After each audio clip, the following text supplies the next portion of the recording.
Salmos capítulo 51, do verso 1 em diante, diz assim: tem misericórdia de mim, ó Deus, segundo a tua benignidade. Apaga as minhas transgressões, segundo a multidão das tuas misericórdias. Lava-me completamente da minha iniquidade e purifica-me do meu pecado. Porque eu conheço as minhas transgressões e o meu pecado está sempre diante de mim. Contra ti somente pequei e fiz o que era mal aos teus olhos, para que sejas justificado quando falares e puro quando julgares. Eis que em iniquidade fui formado, e em pecado me concebeu a minha mãe. Eis que amas a verdade no íntimo, e no oculto me fazes conhecer a sabedoria. Purifica-me com esopo, e ficarei puro. Lava-me completamente, e ficarei mais alvo do que a neve. Faz-me ouvir júbilo e alegria, para que gozem os meus ossos que tu quebraste. Esconde a tua face dos meus pecados e apaga todas as minhas iniquidades. Cria em mim, ó Deus, um coração puro e renova em mim um espírito reto. Não me lance fora da tua presença e não retires de mim o teu Espírito Santo. Torna a dar-me a alegria da tua salvação e sustenta-me com um espírito voluntário. Amém? Tome teu assento e que o Espírito de Deus ministre profundamente no seu coração e na sua vida. Esse salmo é um salmo de Davi. E ele escreve esse salmo em uma profunda reflexão e um profundo arrependimento. Davi escreve esse salmo depois da sua queda. E ele está com um grande medo no seu coração. Qual o medo que está no coração de Davi? Não é o medo de perder o trono. Não é o medo de perder o reinado. Não é o medo de perder o poder. O medo de Davi é que Deus lançasse ele fora da sua presença. E ele vai dizer isso no Salmo: não me lances fora da tua presença, e nem retire de mim o teu espírito. Nós vemos claramente, preste bem atenção nisso aqui, que quando Saul era rei de Israel, e Saul peca, quando ele é confrontado pelo profeta Samuel, Saul não está com medo de perder a presença de Deus. Quando Samuel chega para Saul e diz assim: hoje Deus rasga o teu reinado e dá a outro. Quando Saul ouve isso, ele se desespera, porque ele tinha medo de perder o reinado. Ele não tinha nada a ver com Deus, ele não tinha medo de perder Deus, ele tinha medo de perder o que Deus havia dado a ele. O reinado que Deus havia dado a Saul, quando o profeta Samuel diz para ele: olha, hoje Deus rasga o teu reinado, toma de ti e dá a outro. Ele se desespera porque ele sabe que ele perderá o reinado. Mas passa-se o tempo e agora chega a vez de Davi.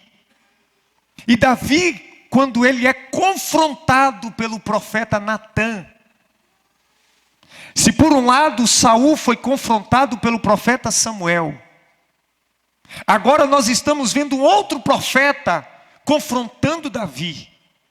E o medo de Davi não é o mesmo medo de Saul.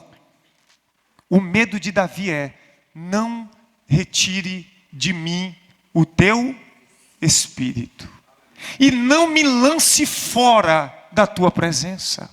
Não me jogue fora. Davi está desta maneira, para que você possa entender em outras palavras: não me jogue fora. Não me despreze. Não me deixe sem a tua presença. Em outra linha, Davi estava dizendo: que eu perca reinado, que eu perca o trono, que eu perca poder, que eu perca sucesso, mas que eu não perca a tua presença. Que eu não seja lançado fora por ti. E era isso que agradava o coração de Deus, porque Davi não estava nem aí para o reinado. A preocupação de Davi era de perder a presença de Deus e ser lançado fora por Deus. E é aqui que Davi se torna tão diferente de mim e de você. Porque nós não temos medo de perder a presença de Deus. Nós não temos receio de perder a presença de Deus. Nós não temos nenhuma preocupação em Deus nos lançar fora. Porque nós estamos como Saul. Nós temos medo de perder coisas. Nós temos medo de perder pessoas. Nós temos medo de perder bens materiais. Nós temos medo de perder dinheiro, mas nós não temos medo de perder a presença de Deus. Nós não temos medo de perder a comunhão com Deus. Nós não temos medo de ser lançado fora por Deus. E é essa a expressão mais profunda de Davi para com Deus. O que diríamos que este salmo é uma profunda oração de arrependimento. Por quê, pastor? A queda de Davi não acontece com Betseba, como muitos assim pensam. Há quem possa dizer: pastor, Davi caiu com Betseba. Não. Quando Davi se envolveu com Betseba, ele já estava caído. Quando Davi se envolveu com Betseba, ele já estava caído. Sabe por quê? Porque ninguém cai do dia para a noite.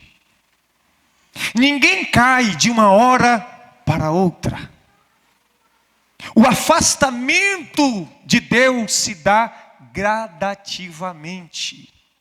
A frieza espiritual acontece gradativamente. Hoje Satanás tira uma coisa, amanhã ele adiciona outra. E o ser humano vai se esfriando na fé gradativamente. Ele não cai de uma hora para outra. Ele começa a tropeçar em pequenas pedras. Ninguém tropeça em pedra grande, mas todos nós tropeçamos em pedras pequenas. Davi era alguém, preste atenção, que quando ele não tinha reinado, quando ele não tinha trono, quando ele não tinha sucesso, quando ele não era conhecido, quando ele era um anônimo, ele tinha presença.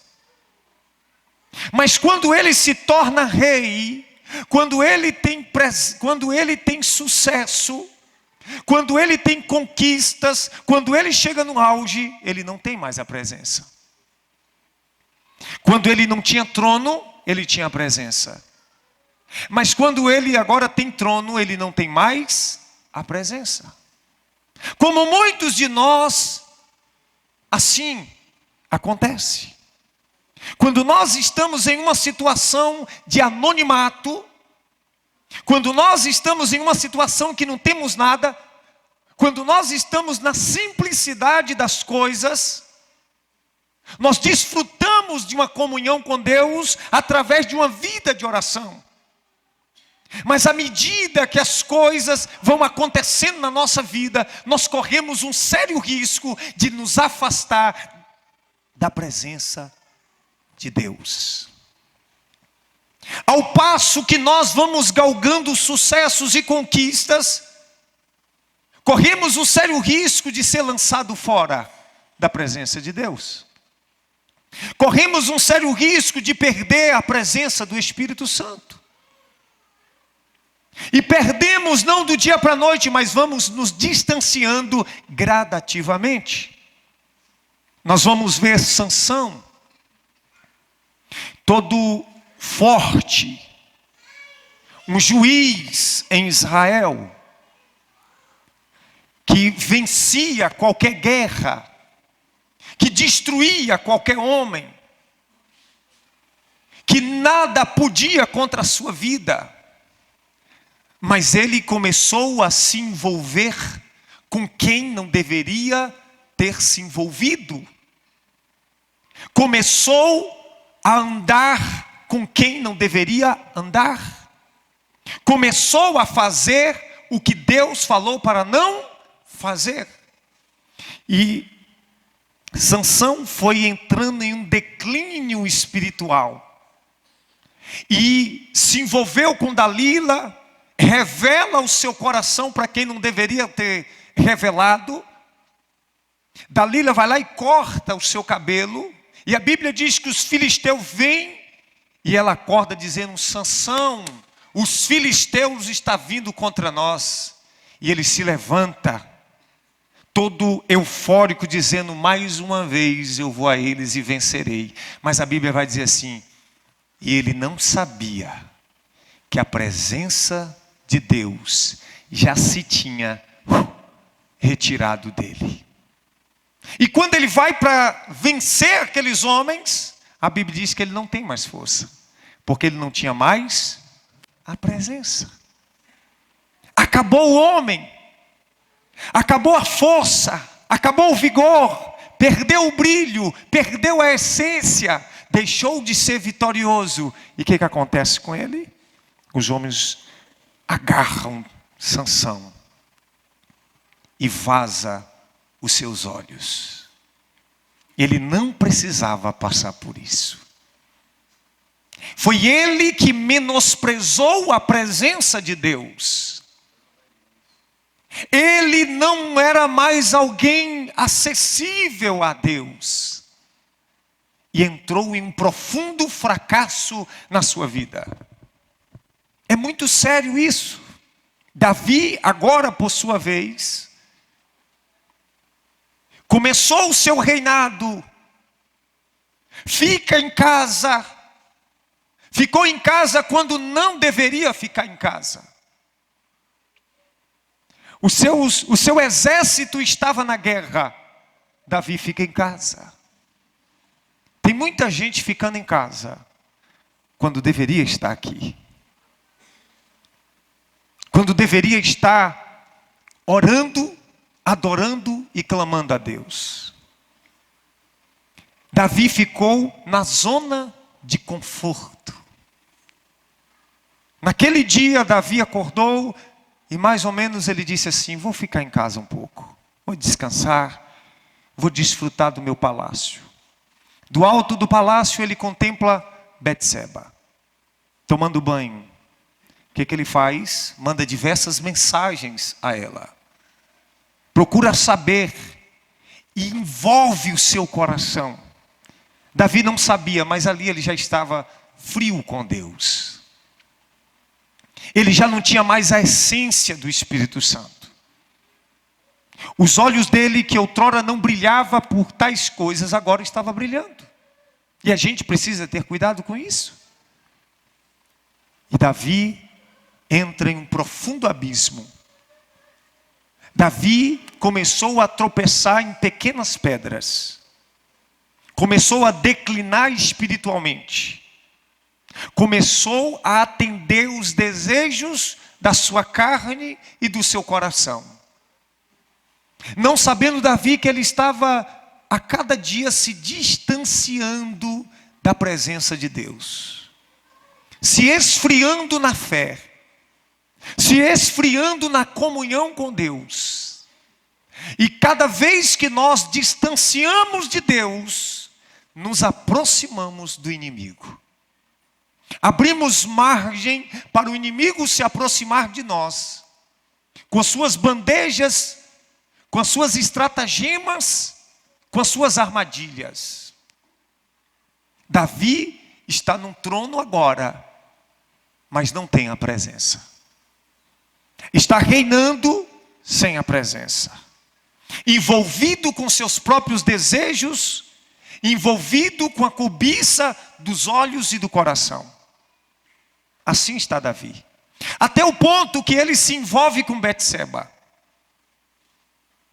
Não bastante o fato dele se envolver com Betseba, ele manda matar o marido dela.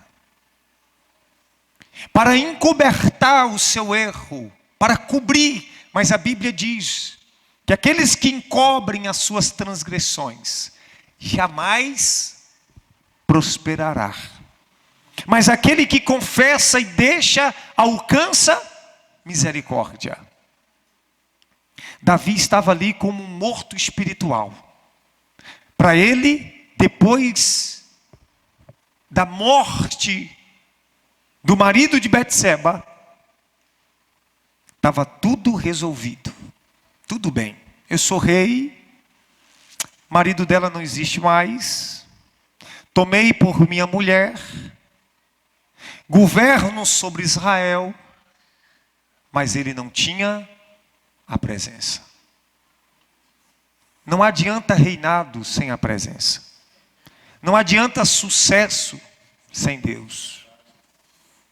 Como eu publiquei no meu Instagram, o sucesso financeiro, o sucesso material, o sucesso empresarial, ou seja ele qual for, não jamais compensará o fracasso espiritual.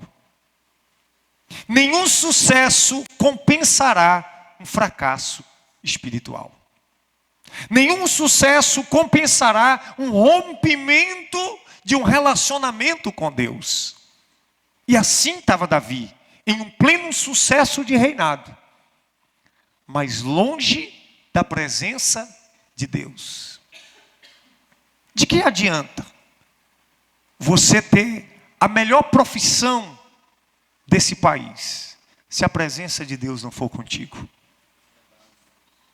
Quantos vivem um vazio existencial tamanho e sem precedentes, que não podem explicar tamanho vazio e angústia no seu coração? Vazio este que só a presença de Deus pode preencher.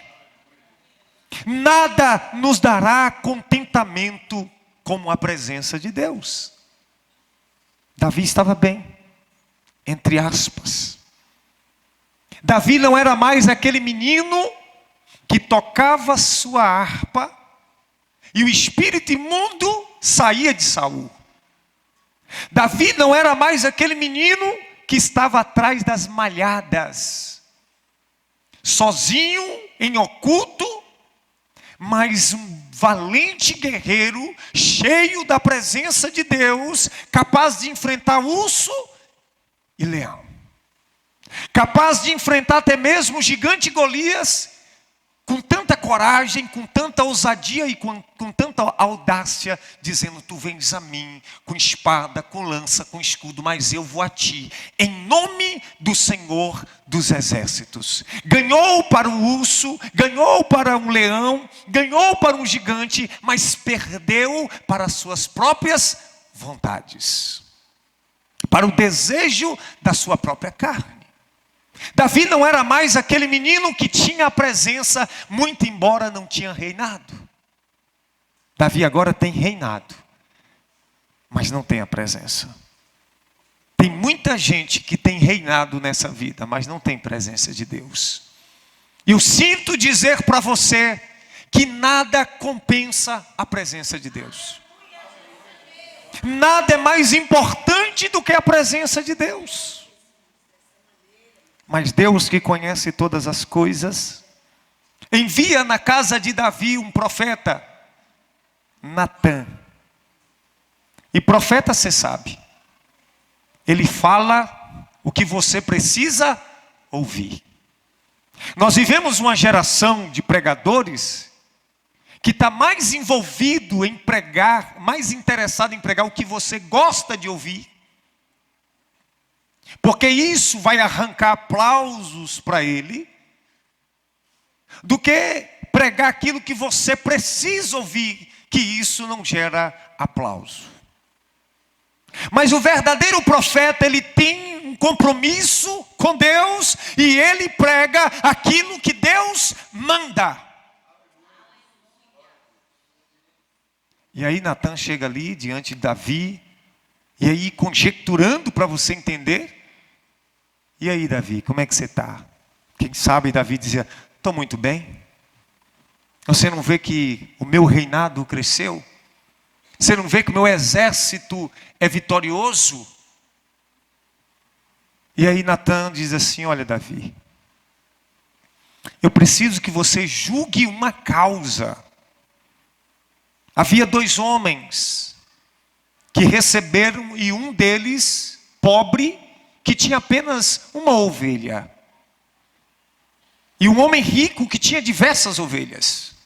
Vindo, pois, um visitante na casa deste homem rico que tinha muitas ovelhas, ao invés dele pegar uma ovelha do meio das tantas que ele tinha e matar para dar ao visitante, ele escolheu Davi pegar a ovelha daquele homem que tinha apenas uma e matar.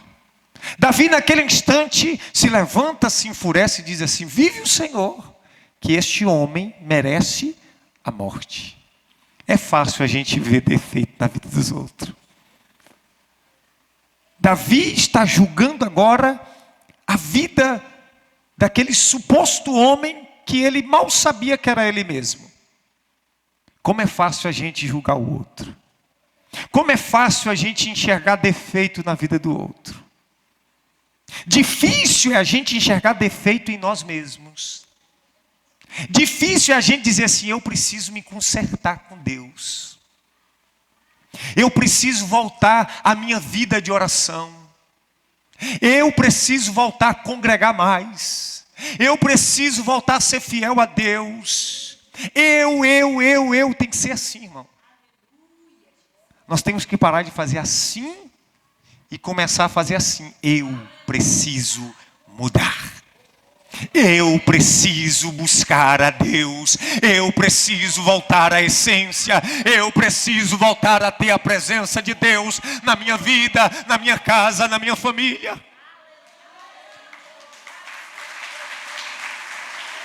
Eu preciso colocar a minha vida em ordem. Eu preciso colocar a minha vida espiritual em ordem. Eu tenho vivido uma vida relaxada. Dificilmente a gente fala isso.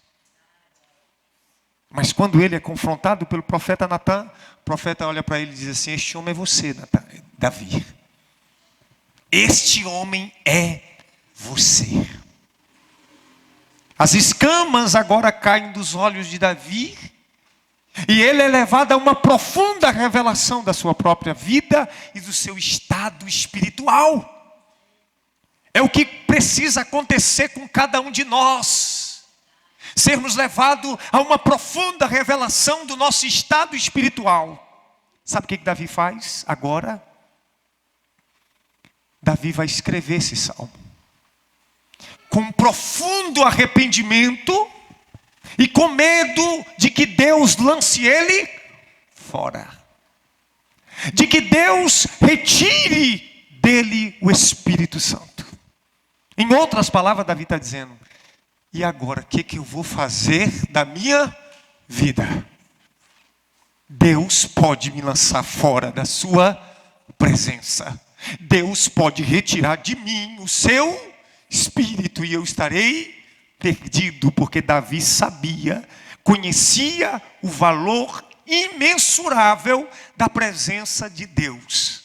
Ele sabia que se Deus lançasse ele fora, ele sabia que se Deus tirasse o espírito da vida dele, ele seria um fracassado. E é isso que acontece. Quando Deus retira a presença dele de nós, sabe o que é que nós nos tornamos? Fracassados. Um nada, um zero à esquerda, um Zé ninguém.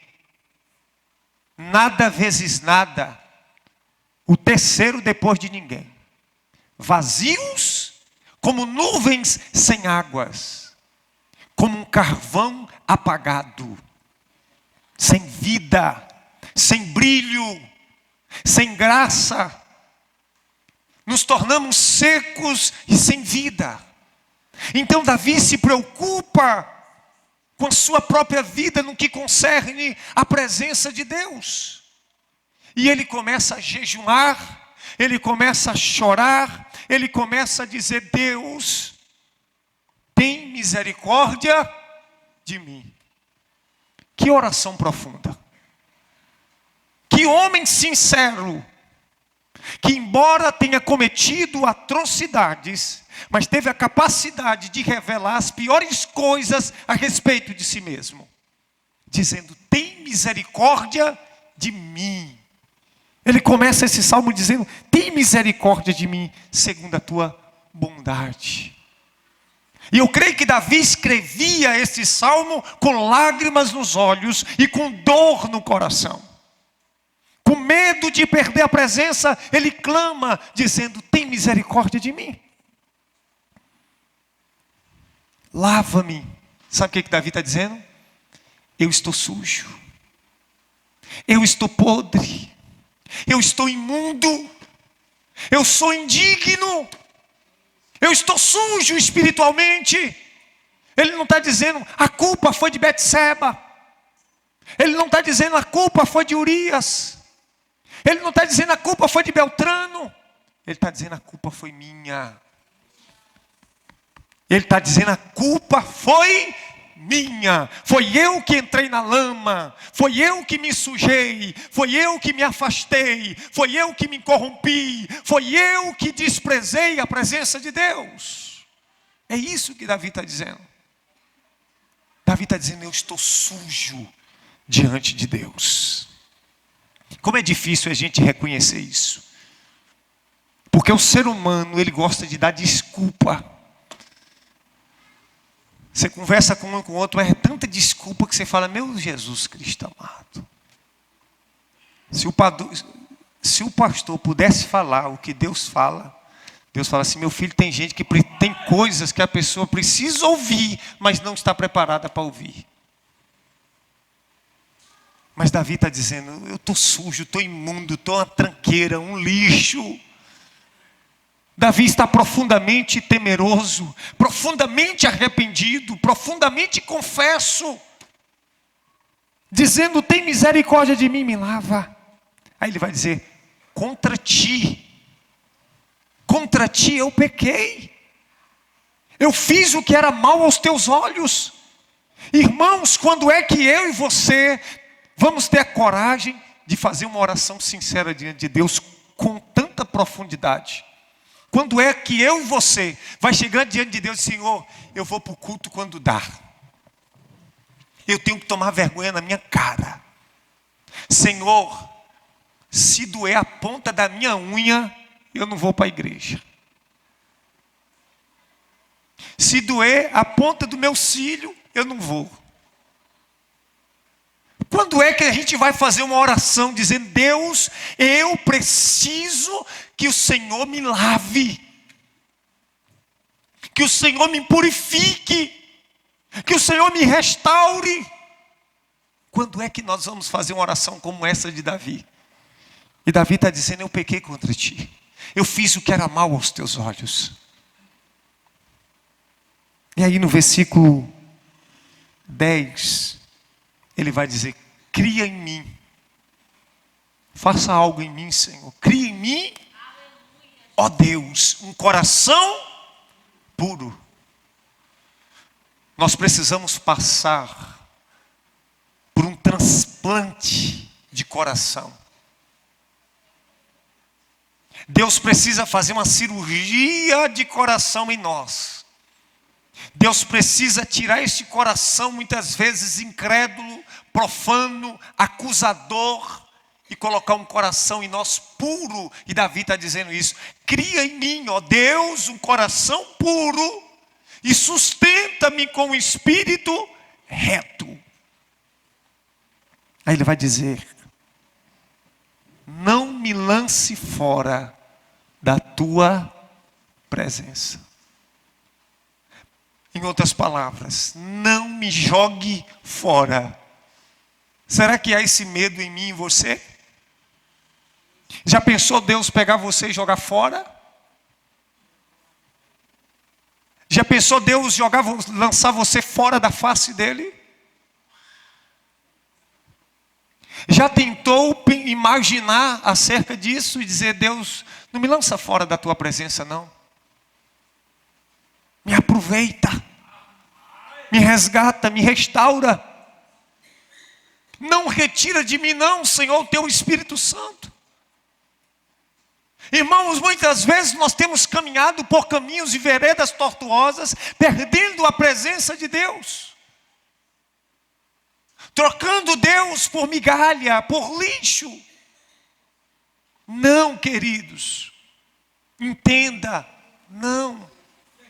Tem que haver em nosso coração um temor de não perder a presença de Deus. Quantos, quem sabe aqui, que tinha uma vida de oração e hoje não tem mais? Que tinha uma vida de busca e hoje não tem mais? Que era como um Davi atrás das malhadas e hoje não é mais? Que sentia uma profunda alegria da presença de Deus e hoje não sente mais?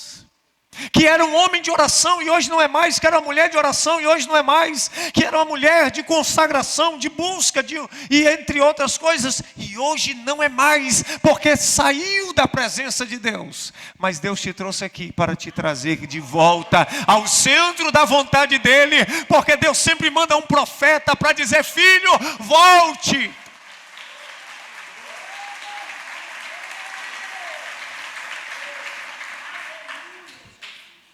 Talvez você está caído hoje, como Davi estava caído. Mas um profeta foi levantado por Deus para trazer à tona você de volta. Para trazer você de volta para o centro da vontade de Deus. É sobre isso. Escuta. Deus quer te trazer de volta. Deus quer ter comunhão com você novamente. Mas você precisa hoje esquecer Chico e Francisco e apontar o dedo para você e dizer: Deus, eu quero derramar o meu coração diante de ti. Eu quero voltar a ser o Davi que eu era antes. Eu quero voltar a ser o homem que eu era antes. Eu quero voltar a ser a mulher que eu era antes. O servo que eu era antes. Eu quero voltar hoje à tua presença. Eu quero voltar hoje ao quebrantamento de coração, a ser um profeta do Senhor renovado. Eu quero te dizer algo da parte de Deus. Existe um renovo de Deus hoje neste lugar para a sua vida, um derramado do Espírito Santo sobre nós hoje, sobre aqueles que querem. Deus nos chama ao centro da sua vontade. Mas você precisa voltar hoje a buscar esta presença. Porque Deus ainda não te lançou fora, mas espera de mim e de você um profundo arrependimento e um desejo pela sua presença. Pense nisso. Receba esta palavra poderosa de Deus no teu coração. Se coloque de pé.